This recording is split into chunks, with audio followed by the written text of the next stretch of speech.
with the same roster, so Ghost will remain unseen as well. Well, there's that problem gone. As expected, Trundle not be available this game for SKTelecom to take. Now, if you're CJ, do you start thinking about banning Elise or Rek'Sai and then first picking the other one and seeing what exactly Bengi's going to play? It's a good question. And I mean, also from the side of SKT, do you worry about banning out the Azir so BDD can't get his hands on it? Yeah, definitely a good question. Will be the Echo banned second here, so they may be narrowing down on a first pick Maokai. It would appear if they're going to take away some of these strong top laners and start to pinch the top lane pool. Kindred, no surprise, will be banned next. So CJ has to decide now whether they're going to ban the Rek'Sai or the Elise and first pick one, or if they're just going to leave that open for Bengi. I don't think Bengi was the main reason why SKTelecom won that last game, especially with some of his wacky pathing that we saw early. Yeah, I don't. CJ is going to ban Varus. That is very interesting because Faker has never been a big Varus player. I mean, it is a very powerful pick at the moment, but like you said, it's not something that we see him play a whole lot of, especially with this new mage patch that has come out. There's so many other options for Faker to go to, so that the ban on the Varus just a bit of an intriguing one. Last ban, though, from SKT, they're going to keep it consistent with this. They're still going to ban Thresh. Zed is up, but this probably just means that SKT is confident in last picking a mid laner, and it will be the Rise available and picked by CJ in this game. Now, whether that's going to BDD or Antara, we don't know. We've been seeing an increasingly large number of Rise top laners here in Korea. But yet again, the Azir and the Rek'Sai are there for SKTelecom, so they're going to get two of their picks from that last game yet again as they come into this. And we saw Faker make that insane play in the mid lane underneath the inhibitor tower. So going to be looking for a repeat performance with this champion before it gets absolutely bodied into oblivion by patch 6.11. Yeah, and if they do send this Rise into the mid lane, they may have a few issues against the Azir in the early stages, as Azir with that range advantage can be pretty brutal in the early game. Now, Haru could go for Elise in here. Maybe not going to take the Elise this game like he did last time. Still, though, this would require him to put on pressure early, and that's not been something that he's been comfortable doing. Yeah. Could be the Gragas. Not one that we've seen for quite some time. The Gragas would fit better with the Rise, just because you can isolate a target for the Rise to Rune Prison. Yeah, knock him in and then lock him down. You can do the same thing with a kick there, of course, from Lee Sin, but that requires a lot harder setup, generally speaking. So Gragas and Soraka setting up the sustain. They're also taking the Soraka away because they don't want it picked into the Rise, where Soraka can just silence him when he tries to engage. Yeah. So it is a bit of a denial pick there from CJ Entus. But the Maokai, very good against the Rise, able to lock him down and keep him CC'd, especially if he has a Dazzle on top of him with that Taric. But nope, we're just trolling Dongjun and Cloud Templar right now. Bang only used to troll Cloud Templar every time he was in the draft, and now he has added Taric to that list to troll Dongjun as well, one of our Korean casters who looks like Taric. They could add Taric to this list. They're going to be last picking for their support. We've seen how strong Taric can be in some of these compositions. Achani, of course, bringing it out famously, the first one here in Korea, and played it to a T. Fun, not intended, actually, now that I think about it, but Twitch is going to get locked in. Shen is a very real pick here if they pick Twitch, because you are going to be able to make those. Yeah, you're going to be able to make those invisible Shen plays. That's going to be it. And that is going to be it. So this is going to be the first Shen that we've actually seen since the rework in Korea. Very surprising. Bard will be the pick right here. So CJ Entus going for a pick composition. They want to get Kramer out on the map with that ambush, port the Shen to him, and catch people unaware, especially since they also have double TP. They're going to be able to collapse on members of SKTelecom. SKT has an excellent 5v5 team fighting composition, though, so if they are unable, CJ, to set up these plays, then they're going to have quite a hard time. Both Rise and Twitch are very vulnerable to Maokai because they don't have any kind of movement abilities, really. Yeah. So if Kramer misuses ambush, he could be easily focused down by the members of SKT. So with this Twitch Soraka comp coming in from CJ, do we expect them to go for a lane swap, or do you think they want to go for the 2v2? I actually don't think it particularly matters in this case. We'll see what they end up doing. I think you can handle it. Obviously, Ezreal Bard is a little bit more poke pressure in the early game compared to the Twitch Soraka. Twitch not the best early game AD carry though, really starts shining in 1 to 2 items once the Bork, Blade of the Ruined King, and the Hurricane come out. But this is going to be definitely interesting. This composition from CJ is so execution heavy. They really have to be able to pull off these picks, because if the wards are there, the pink wards are there for SKT, and they're able to back out of these dangerous teleports or ambush situations with the Twitch, then they're going to be able to group as 5 around objectives, and CJ's going to have a really hard time fighting that. Yeah, you also have very elusive members on the side of SKT that can dodge that Shen taunt. We'll see if CJ can pull it off, however, as we get into game 2.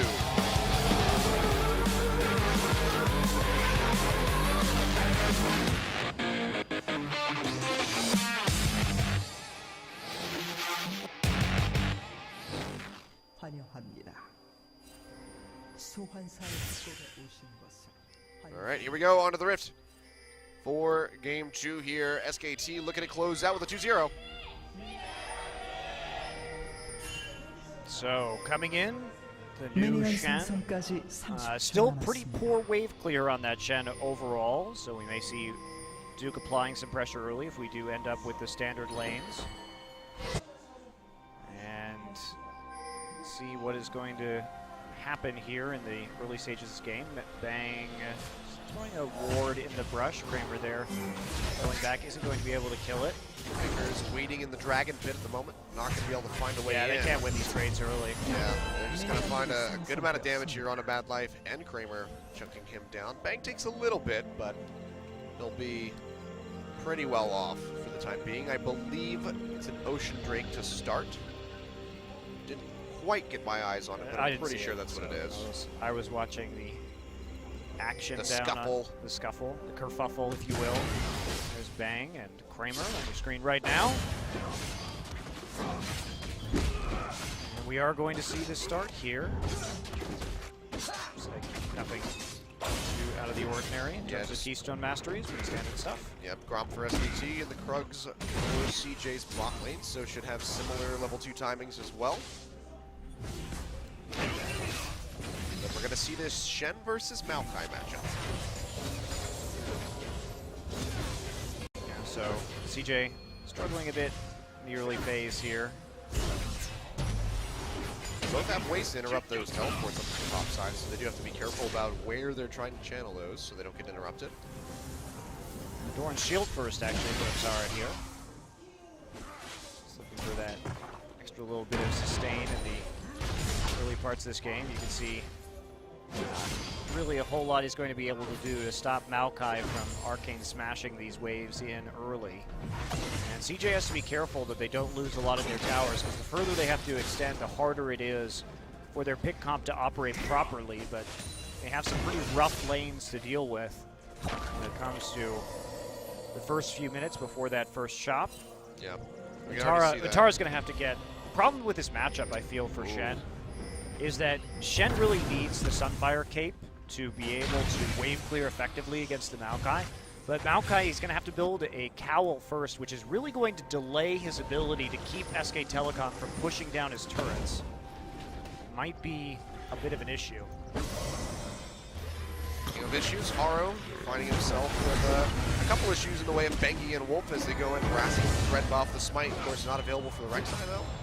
And Duke actually getting a good amount of damage here from Intara on this Shen. Yeah, still up in CS though. Those empowered auto attacks are good against single targets.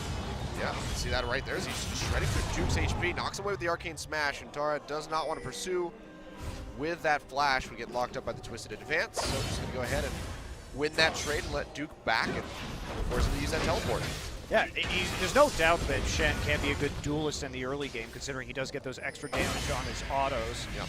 And he is going to force that TP, so Duke actually going for a second Doran's Ring here, just for some increased trading power. And that's what's going to have to be, but Utara has to be careful about where he trades, taking shots from these caster minions in the wave. can be a bit rough. And he also has to body block the minion wave to actually make sure he picks up the CS. A little bit delayed there on the blue buff, obviously. Benki did try to go red to steal, but Haru was able to pick it up. So no real early advantage here for either team. Yeah, Faker, slight minion lead, but he's going to be pushing a big wave in the VDD under the tower. So as long as he can pick that up, he'll actually be toe-to-toe with him so far. But we can see Faker actually chipping away at him in the mid-side using those soldiers at max range, and that'll actually start denying him some CS. This could give a little bit more of a concise lead over to Faker now. So looking good, keeping up the pressure there with this Azir. We'll see what kind of build he wants to go for this time. We did see the Seeker's arm guard last game as he was going up against the Varus. This time he's just going to go straight for the Stinger and get a double door in this ring. The double dagger and door to start. So it will be a lot of harass coming down as he re-enters this lane. And then, of course, the TP there used by BDD as well. So just Untara having his, but going on to the first back, so we should have no teleports for anybody in the game in just a second here. This is just such a good situation for Benki. He can invade almost at will, considering all of his lanes are pushing forward. At the moment, it does give him just a ton of leeway to get into the enemy jungle, get those deep wards in, really start to mess with the likes of CJ Entus, and he's back to his Chilling Smite, and what I would assume will be yet another Sightstone first build. And why not? He can get so much information when all of his lanes are going to be applying pressure. Yeah. It certainly seems like a valuable strategy, and he needs to get those deep wards in, because as soon as Twitch starts picking up items, you have to have deep wards, particularly deep in the lane, you know, in between tier 1 and tier 2 turrets, so that you can see Twitch before he uses the ambush, and you know generally where he is on the map. Yeah. Even Ezreal, with all of his kind of ability and that arcane shift, can get blown up very quickly by a Twitch. Gets that jump on you, so. Tara is going to hit level 6 first right here. Stand United now available. So they have to be a little bit cautious. Duke's still only level 5, but he is just a couple minions away from level 6 himself. Be a ways away on that teleport though, so Tara uses the Stand United and he can't interrupt it. He will not be able to match the arrival with a teleport of his own. Gotta be careful. So far though, very minuscule lead here, basically even. Not gonna see anything really developing for quite a bit of time. And of course, Dragon being the ocean drink is not gonna be that Infernal, it's not gonna be that Mountain, it's not gonna be nearly as important for either of these teams to pick up early on. Yeah, nobody really going to be doing a lot of split pushing either here, or, I mean, SKTelecom does have some poke here, so maybe it might be a little bit for CJ, but against a pick composition, you're not really going to have a chance to use that Ocean Drake regeneration as long as the pick comp executes properly. Maggie coming around the backside, though. Mad Light immediately going to flash out. Kramer's invisible, but they see what the Tremor sense. Cannot get the pop-up on him, though. Let's get a bit of damage cross onto that Twitch, but overall, gank going to be avoided. Let's double flash down the bot side, so good roll by Benki in the end. Yeah, and that's the danger, right? Now, Benki tried to use the Chilling Smite onto the Soraka right there and take it. Instead, they will invade, or they will take their own blue buff, rather, and that's the danger of having the Rek'Sai against a Twitch is, like you said, the Tremor Sense is going to be able to sight him out even when he's invisible, so you do get advanced warning as long as the Rek'Sai is there, which makes this composition problematic in late game team fights, because as soon as SKT groups up, there's no longer going to be a mystery about where Kramer is. Yeah, this is kind of like drafting the Evelynn into a Rek'Sai like we've seen in seasons past. Rek'Sai, you just spot her out, doesn't matter if she's pretty much permanently invisible. You can always know where she is if she's in view of your screen. So like you said, CJ will be very reliant on the execution, and so far they haven't been able to find much of a foothold in this game. CS is pretty even across the lanes, except for that bottom and mid side where Bang and Faker are starting to inch out ahead of their lane opponents. Just a very passive early game here. SKT slowly chipping away at these turrets through use of the minion waves. There's going to be a flash, though. Oh, yeah, that's going to be the Emperor's Fight coming out. Faker getting knocked into the tower is actually going to be able to dash to safety. Wow. Bit of a botched engage there by Haru. And Faker barely makes it out with his life. Seems to be breathing pretty hard. He's not done yet either. Yeah, he's like, I want that cannon minion. I'm going to poke it. Well, Bengi was there to just zone the members off in case they were to get too aggressive. Faker doesn't have any more potions, though. BDD is going to try and stick around right here. Yeah, he's using the ultimate. Just going to get the rune down onto Bengi and try to get a little bit of damage. Just a smattering of it, but it's not going to find too much. So Faker playing really close to danger, actually gets hit by the barrel. He really wants that CS. Yeah. Does manage to pick it up. So a couple flashes used right there for CJ, and they don't actually end up getting that kill, as you said. Wolf now returning with that magical journey. He's going to give Kramer a little stun. Ouch. That poke dealing some damage. And CS lead in the bottom side is growing pretty quickly. Bang once again with a relatively greedy build. Didn't go cold this time, but took the Sheen out of the Ezreal build early and instead went straight for the faster stacking on the Manamune. Yeah. See, that was the first buy coming up for Kramer as well. He stuck around in that bottom side for quite some time, but he only gets the Bilgewater Cutlass to Bang's completed Manamune, and that's going to be pretty rough for him, as you can see that the stacks are just going to continue going upward here for Bang, as is the CS, as he's got 21 CS lead at the moment. And what we're going to have to turn our sights to now, Achilleos, is the mid game. The mid game is going to be very important because, like I said, this is a comp that demands a lot of execution as a team from CJ. It's not... Oh, wow, Mad Life getting caught up by that Cosmic Binding. The Ignite comes across as well, but they're not able to finish him off. The Shot Barrage goes through, but Mad Life nowhere near that one, keeping himself safe. Still some good pressure here being applied by SKT's bot lane, not putting themselves in a position where Mad Life can get that HP back by throwing out the Starfall. Yeah, he did have the wish to, just in case worst came to worst, but in any case, yeah, CJ Entus is going to have to actually make some plays here. They need to start getting picks, and they're going to give up the Ocean Drake right now. Will make that a little bit harder. They will have fewer opportunities to prey on somebody who is low already with that sustain in the early game phase. So CJ, they've got to start using their double TP. They have to start using the Stand United to make plays. Otherwise, by the time SKTelecom is in the late game and they're able just to stack up around the Dragon or the Baron, they will have very few opportunities to play their composition. And there's not a great way for CJ to get in there. They're engaged. They do have some nice engage with the Gragas and the flash taunt if they want to pull that off. Oh, looks like they're going to go in for a play in the mid side. BDD though, here comes the Stand United. Emperor's Divide goes out pushing Haru away, but then the flash comes in from Mutara and he connects with the taunt. They will find the kill. Gragas being the one picking it up. Duke matches with the TP but arrives too late to change the tides of that battle, and CJ come out with a kill. That was a very greedy play from SKTelecom.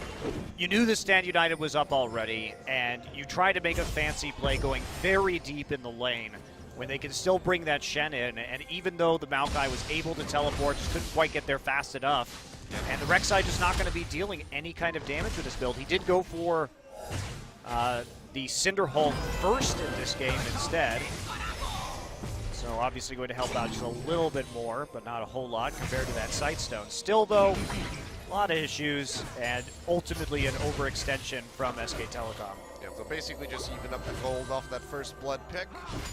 But you can see the real issue here for CJ is in the bot side, as Bang is just landing Mystic Shot after Mystic Shot onto Kramer, forcing Mad Life to keep dumping his health in onto this rat. He's whittling himself down. Once again, SKT, they're playing around the Soraka so well, making sure they're not getting hit by those Starfalls and allowing Mad Life to regain that HP that he has to expend. Yeah, just keep on poking constantly. Mad Life very low. He's not going to get hit by that True Shot Barrage this time either. Barely misses, but Banky's coming around the backside. They could just go for a dive. And this is one of the problems with Soraka. Very vulnerable to dives. And at least they're going to just give up on this turret. Yeah. Might bail it out of there, but... And this makes, this turret going down makes their job so much harder, because now they can ward deep in the lane if you're SKTelecom, deep in the jungle, and they're going to see the pathing that Twitch does before he uses his ambush, get that advanced warning with the help of the wards, so that CJ effectively can't make this. Not to mention they have to walk very far down that lane, which does give counterplay to SKTelecom if they can cut them off after a pick attempt occurs from CJ. Good moves from SKT off the backside of that overly aggressive play in the mid. So making the proper moves to get themselves an advantage here again. Bengi and Bang just taking a tour through the enemy jungle after forcing the dual lane out, grabbing what they can.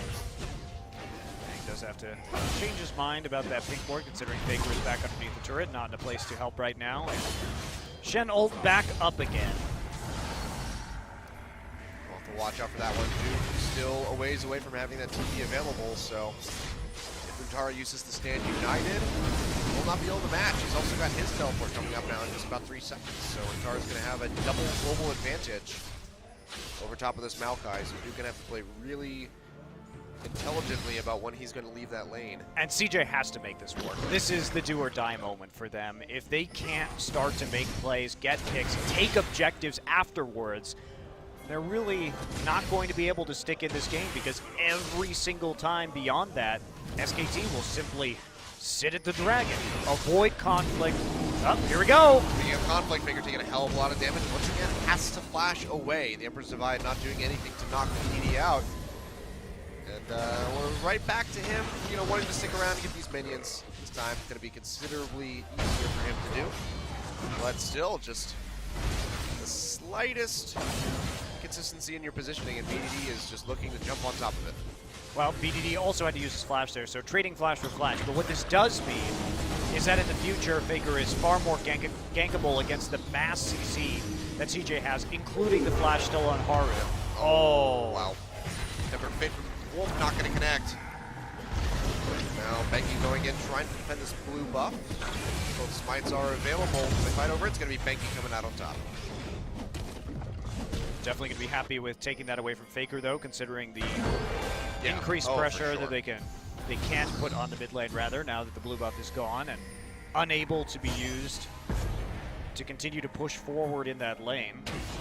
Just looking to harass, gets a nice cosmic binding, and Half-Life's going to take over half of his HP and damage. So, really good stuff coming out there from Faker to try to chip him down and force him back. As both of these mid lane turrets are going to be about similar HP at this point, I believe. Both are about half. Coming up 35, I don't think we've seen, or at least haven't noticed which Drake it's going to be. Started off with Ocean, so we'll see what's coming up next. Just a few more seconds until that reveals itself. Kramer still just sitting on the Blade of the Ruin King. He can make individual picks like that, but where Twitch's real power in team fighting comes into play is when he gets that Hurricane also. Yeah. Can really just do a hell of a lot of damage with the spray and pray. But again, we're just seeing this point where Kramer has an item completed, and it's Bang already sitting on his 2 big items for this Ezreal. It's going to be the Mountain Drake. SKT are in prime position to go ahead and start this one up. Aru getting bound up by the Cosmic Binding. They're just going to pull this out and try to put this one away. So barring a steal from Haru, this will be a very powerful Drake for SKTelecom to pick up. It's going to be an easy take right there. They already had a very fast Baron attempt with the Azir, and now it's going to be even faster. Also... Oh, Kramer maybe going in for the ambush.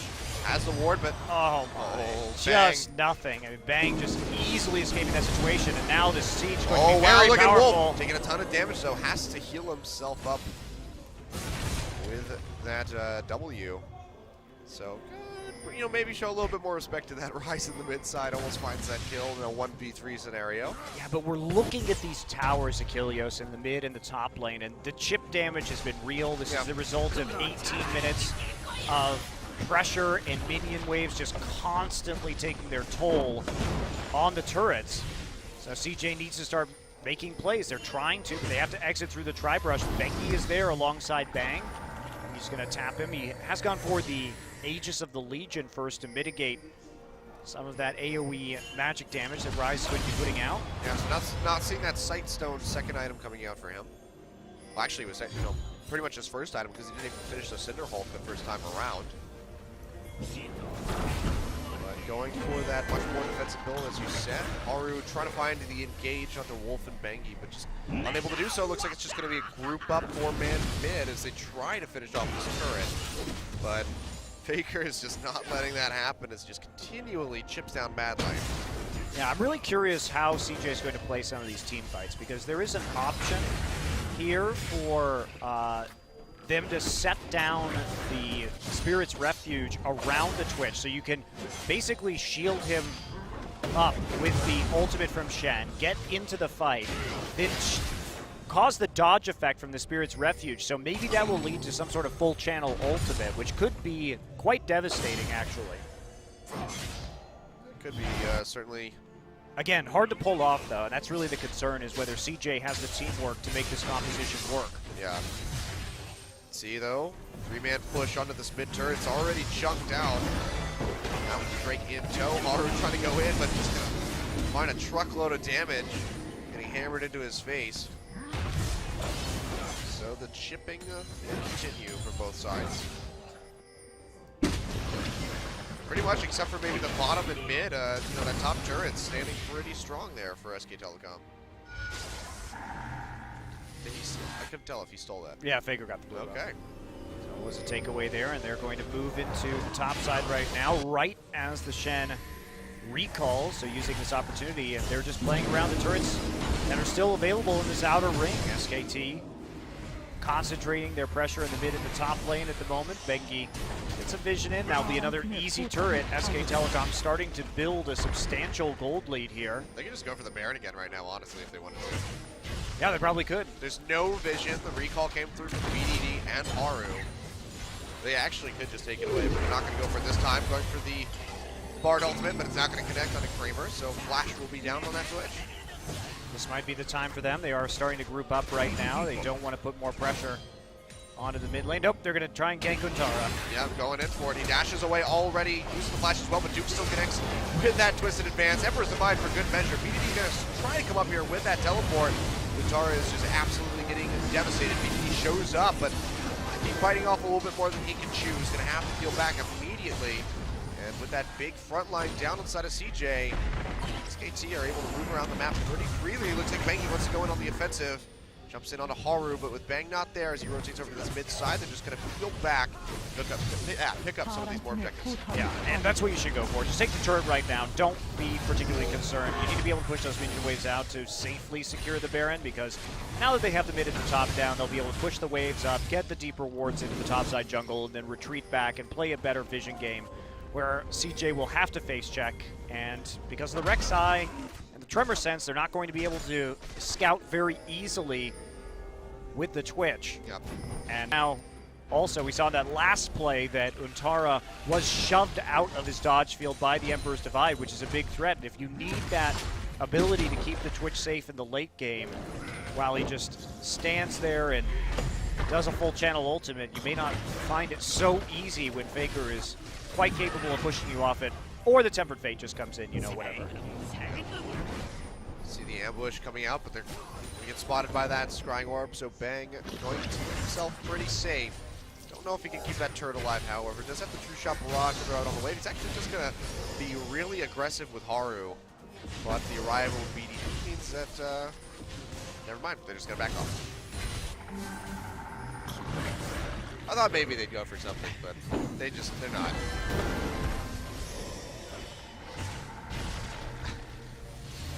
Well, just a pink ward war right now. Ward War 1 is happening on our screen. Haru has to throw out the explosive cast. Body slam comes up off cooldown. He will jump out. True Shot Barrage goes through, and Faker arrives. Put in just enough damage to make it find the kill, and he's going to get a consolation prize in Mad Life. No, actually, the flash and heal there from Kramer come out to keep him alive. Wow. So much being burned. That's just going to be the Baron turn over here for SKTelecom. Yeah, that's it. Turn onto the Baron immediately. You already have the Mountain Drake. You certainly have the damage to do this. There's no smite away. At a very rapid pace. CJ's going to try to fight this, though. The TP's coming in from Untara. He's zipping his way up. BDD already popping that ultimate, laying down the damage onto Wolf. Catches two, the Tempered Fate. It's going to be SKT peeling off the Baron, but they still go back in for the fight. Absolutely destroy Kramer. He does find one on Debengi. They did stop that Baron from going down, but Duke and Bang are still there. Oh, BDD comes in, does get the root down onto Bang. Huge burst of damage from the Q, and BDD finds the kill. Meanwhile, Duke finishes off Mad Life. All in all, it's going to be a 2 for 2, and CJ do stop the Baron. Yeah, a little bit delayed response there from Duke onto that Baron. Didn't quite get the proper angle in order to hold that fight. Everyone from SKTelecom getting very low, and you can see that they were afraid of entering into this situation. And you see Duke was trying to get from the bottom side of the map, but they were trying to 4v4 in this Baron. If Duke had been there, this is an entirely different fight. Yeah. But no Maokai. And he has a very short TP right there also because he realized he messed up and burned his TP to get into this anyway. Cosmic Binding does miss. God, that damage. Well, that's another champion getting nerfed in 6.11 is Rise. Probably for the best. Yeah, longer ultimate cooldown now just stays at 50, I believe, instead of degrading down to 30 seconds. So you won't be able to get those massive resets with your full combo, and then I think his Q also does about 30 less damage. So maybe that'll make him a little bit less appetizing of a pick, but we'll have to see when that patch actually comes out. In the meantime, SKTelecom is showing us the Air Drake, so it will just be air, ocean, and mountain. No Infernal coming out this time. Steal not going to happen as Bengi does confirm it. Haru has to flash over the wall there as at the cast to stop any pursuit, but SKT are still hot on their heels. It's going to be the ultimate coming across. Only finds Untara. Not sure if it's enough for them to want to commit. Untara goes in for the taunt. Finds only Duke. Bengi still hovering around this backside, trying to spot Kramer and stop him from getting an entry. We can see, though, Spray and Pray comes through and it deals a hell of a lot of damage over on the side of Bang and Faker. They might have to back off, and it looks like they're going to. Yeah, perhaps a little bit too much aggression into the enemy jungle from SKT. CJ does respond with a fair amount of damage in kind. And SKT really just wants to focus on poking right now because playing into CJ and running at them gets them in range of the Rise and also threatens a large explosive cast play from Gragas where he can isolate a target. Yeah. Also, if the Twitch starts ulting, you're in danger of taking a lot of damage if you're walking into it. So SKT just needs to focus on forcing CJ to walk into them, where they have the Tempered Fate, where they can set up with the Maokai. So keep playing around the Baron. That's what should be their main consideration. And that is exactly what they're going to do. Yeah, they know their right position. They're going to stick to it. Untara at the bottom side has to rely on the stand united if he wants to find an entry. Wolf's playing forward, looking to stun up anybody, but not even going to give Haru a chance to get nearby. The Baron goes down so quickly. You know, SKT continuing this chase on the Mad Light. Magical Journey comes through. Duke playing forward, gets stunned immediately. Gets locked a little bit there. He's going to go in, finds Kramer. Damage coming across. Wish already used, and it doesn't matter. The Twitch goes down. Faker does collapse under the pressure from this Rise, however, as Duke goes to the back line trying to lock him up. The pop-up comes out from Bengi, and Bang will be able to finish him off. 3 members down. Untara on the run, and Mad Life near dead. Hightail it at him here, but this could be an inhibitor going down to the mid side. Yeah, they're definitely just going to power through this. We'll see how much they decide to take. They certainly have some time to work with here. Probably will just take that inhibitor and back off in the end, but that's the kind of fight they wanted. Just go ahead, wait for them to come to you. You have all the tools if you're SKTelecom to win with a superior 5v5 with the team composition. There's no need to be running into their jungle, and they make it work. They just roll them up one by one and take out a host of towers in the process. Yeah, working on this tier 2 on the top side as well. Tara there, and the response coming through is going to deter them from that objective for the moment. But we can see this is almost a 9,000 gold lead now for SKT. Wow, putting the win CJ Entus on the screen, huh, Jen? That seems optimistic at this stage. Trolling the audience, that's a new level. Oh, the poor CJ fans, man. They were so close last split. Well, I mean, OGN was just giving him for the one time they'll see that this season. Fair enough. Enjoy this while it's there. We take this again. I mean, Kramer just gets caught out immediately. The Maokai does so much work, changed right into the knockup. Bang with the finisher on the outside, making sure that they can actually pick up the kill onto the AD carry. BDD just isn't going to do work. He's not going to do any damage to the Maokai or the Rek'Sai at the moment. And then they just chase it all the way down the lane. No need to kill Untara. We can just go for the inhibitor instead. Yeah. And this composition is looking a little bit rough here for CJ. He just felt like using it. Not able to find the execution necessary. I mean, we haven't even seen a single quote submarine play coming out from these guys with the switch. Kramer just hasn't been able to get in a position to even try to blow up Faker or Bang.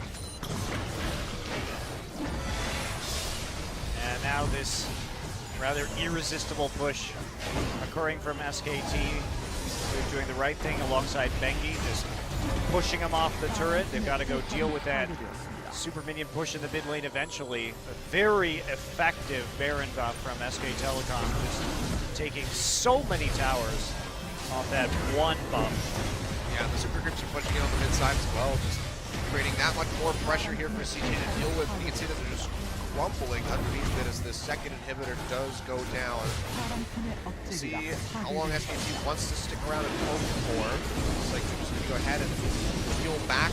It's going to be a dragon spawning in a minute and a half. These guys are just going to play the safe game as they move over to this top tier 2.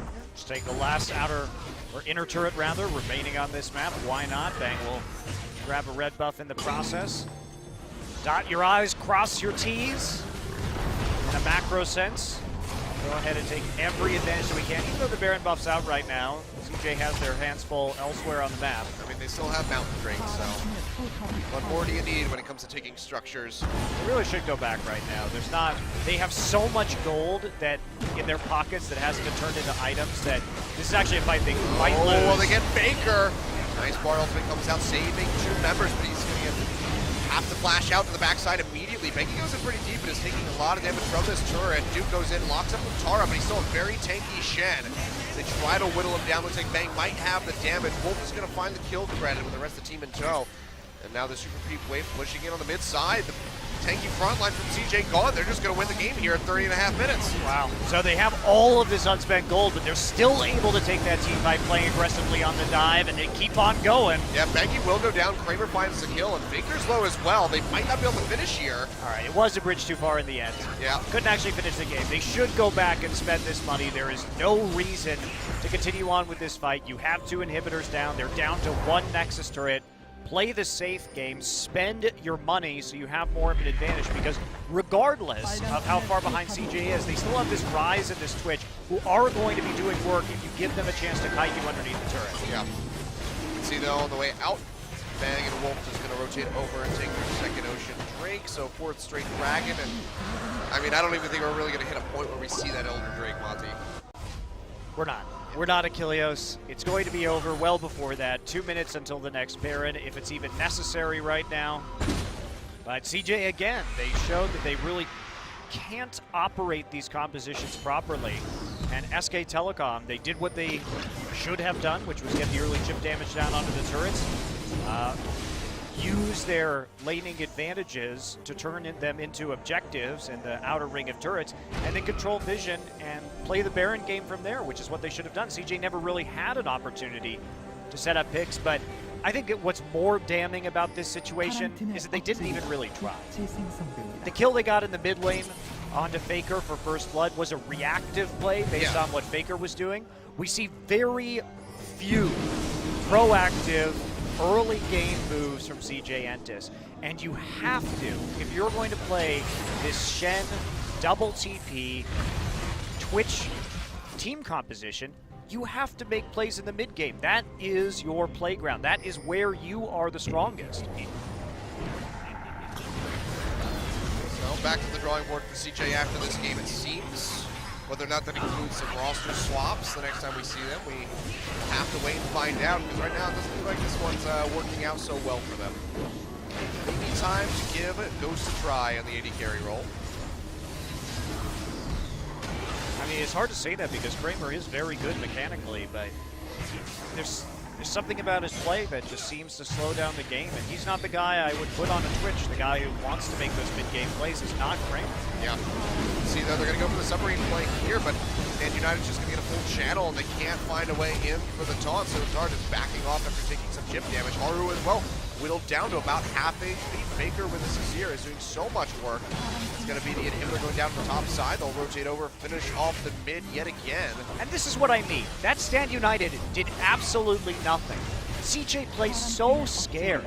You're almost certainly going to lose this game if you're CJ. So if you want to dedicate that Stand United, do something with it. Go for the Hail Mary. But instead, they just waste an ability for no reason, back off, and play petrified in their own face. They don't really play to the name of that ultimate at all. Yeah. They're pretty much scattered. These guys, you know, CJ right now looks like a team that was put together through the new autofill system in solo queue, where, you know, Haru actually wanted to play top lane and Tara wanted to be support. They're like, oh, well, I guess I'm stuck doing this instead. I can't argue with you there, Achilles. Duke gonna come in with a TP. Oh, yeah, really aggressive TP straight onto BDD. He's taking a bit of damage to the rest of the team. Now arriving, Finger goes in. Not able to find too much. Duke's actually gonna flash straight onto Kramer's face. They hit him with the Bard ultimate. They lock him up, pop him up in the air, and it looks like the Twitch is gonna die once more. The heals come out from Soraka, barely keeping him alive. Mad Life just pumping everything out that he possibly can, but it's not enough in the end. Bengi finding the kill. They're gonna find another one as Haru goes down. The last vestiges of CJ's base are going to crumble under the immense amount of pressure that SKTelecom has been putting down since the first second of this game. This is going to be an ace to finish things off, and at 35 minutes, Nexus will be falling, and SKTelecom come back into the summer split with a bang, and they finish out at 2-0 over CJ Entus. That's right, they come back not only with a bang, but with a Bengi, Achilles, as he reclaims his title, at least for this week on the starting roster, playing a couple of games of Rek'Sai and making it work for his team. And now CJ still struggling, yet to win a game this season in their 2 best-of-3s. SKTelecom with a clean sweep in their first. Really strong game here. Bengi looking back to form here. Rough game in the first one. Smite not really there, and pathing kind of wonky, but overall, Bengi with the meta swinging back the way that it is, at least in this Rek'Sai back into the meta. It's looking like we might be seeing more of him, and I mean, this could just be a situation like we see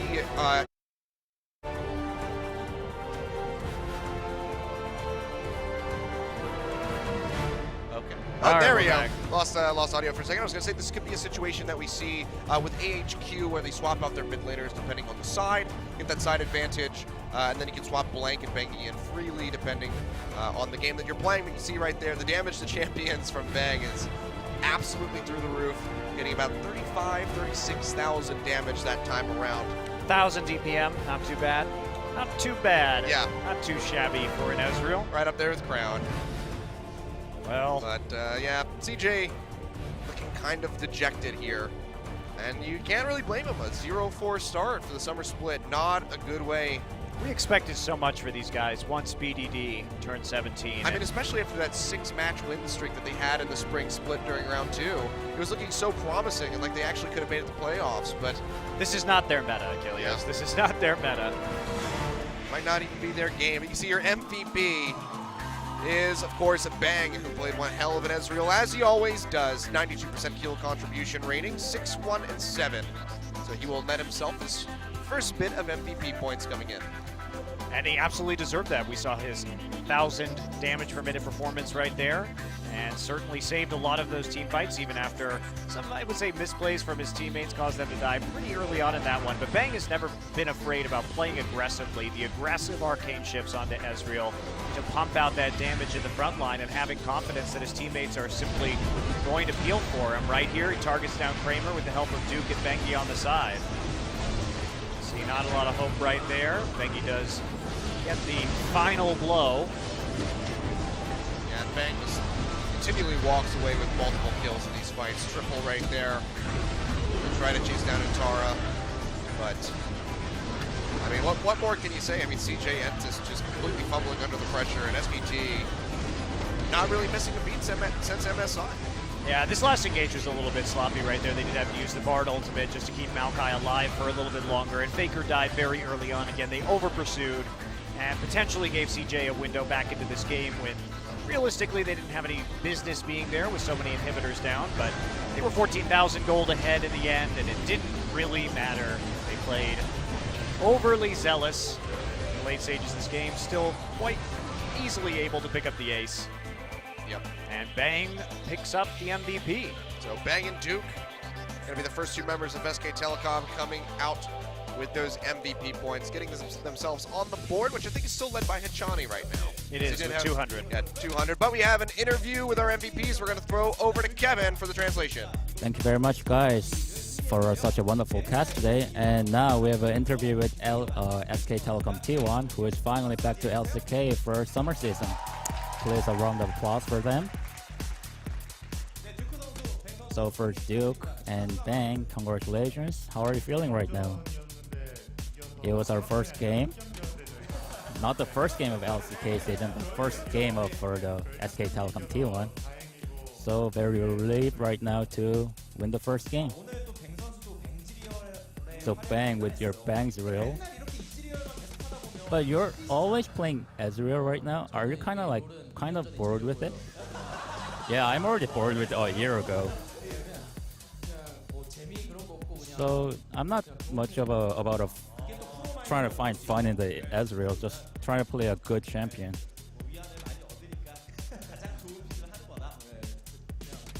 So yeah, I'm just playing a good champion. Do not really care about whether it's fun or not. So after your victory over MSI, you had some times left. How did you spend your time or kind of vacation between them? Well, we didn't really rest. We just kept on practicing on, and I think that showed off in the first game of today. Wolf really wanted to go on a vacation. Did you really not go on a vacation and just keep on practicing? Yeah, I really didn't want to go on a vacation, so I just kept on practicing in our dormitory. So with the games, in the first set, there was a big difference between top lanes. And what did you guys share opinions about it among your teammates? Well, the teammates really focused on me, so I just felt kind of burdened on me, so I tried to perform well.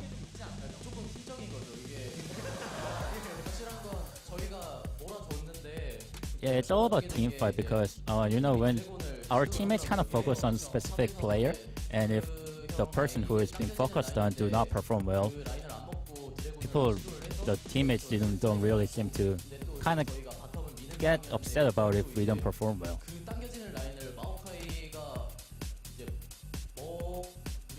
And yeah, we were the Maokai, right? Yeah, Maokai wasn't able to take on the CS.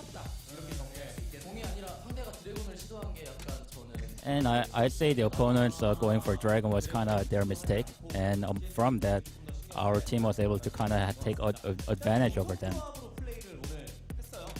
So you guys had a really well set composition and showed a good performance. Would you say that your composition for today's game is the best? Well, I say we are the best, and our team is the best composition. Doesn't really matter what kind of champion we choose. And also, in the top lane, we see same champion over and over again, same old. And people say Fizz is really not a good champion. What do you think about Fizz and the overall top lane right now? I say top laners are kind of nervous because the champions that were used were defeated. So I think Fizz is okay, but people are kind of afraid to use it in the actual games of the LCK. You had a clean win today, 2-0.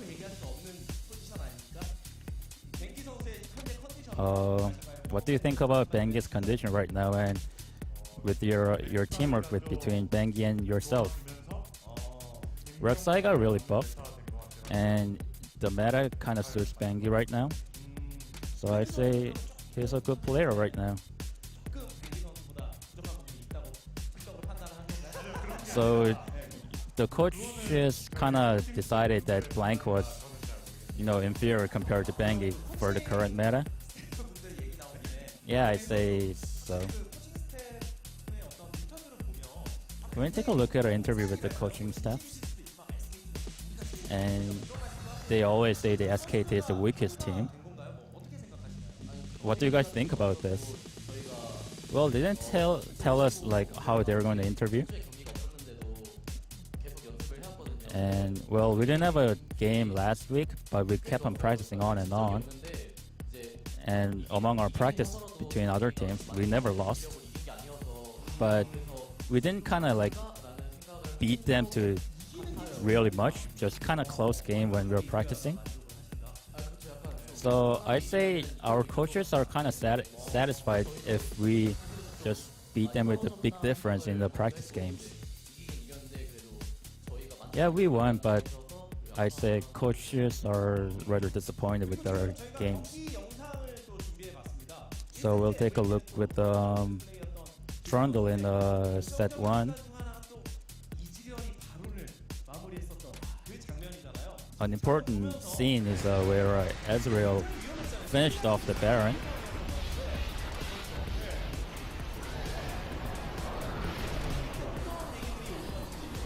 What did your teammates talk about this? We shouted just stop dealing the dragon, but they didn't.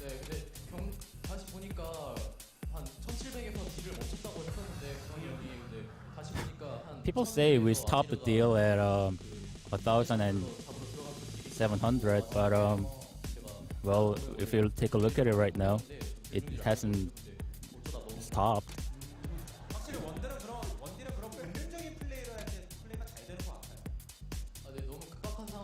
So you're a good player as an AD carry when you're, keep on dealing, even if it's same for Baron.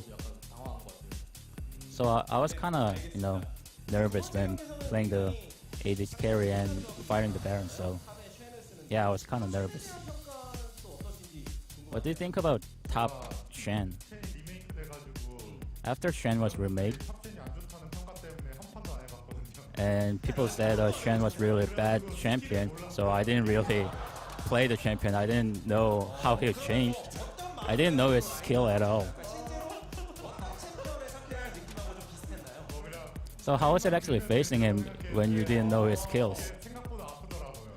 Yeah, I thought he was going to be weaker, but he was stronger than I thought. So I was kind of surprised to his deal.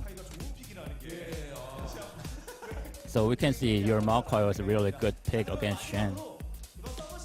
So lastly, any words of determination? First of all, we'll keep on practicing as we have always been. And if we do so, I think we'll perform well and have a good result. Cloud Templar has met Bang for the first time as an interview in MSI. Do you think we got along really well? And Bang said he doesn't really think so. So again, congratulations for the first win for SKT, and we don't have to worry about SKT at all.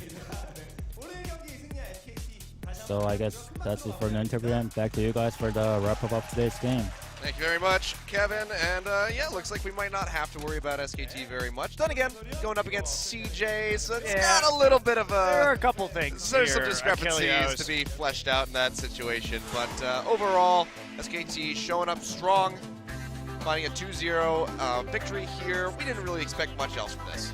No, not really, but to SKT, your point, we saw them play the Trundle, the Azir, the Ezreal. These are all comfort picks from MSI for them, so it's not exactly showing the depth of their champion pool on this patch. And when they go up against some more challenging teams, they may have a few more issues. But for now, they will find themselves in 4th place with 1 win, 2-0, plus 2 points. Well, speaking of more challenging teams, we will be seeing that a little bit later on this week as we get ready to have that up on your score. But the ever-eternal telecom war will continue on Saturday. But before that, of course, we have tomorrow. It's Ever versus Rocks Tigers, who struggled a little bit against MVP.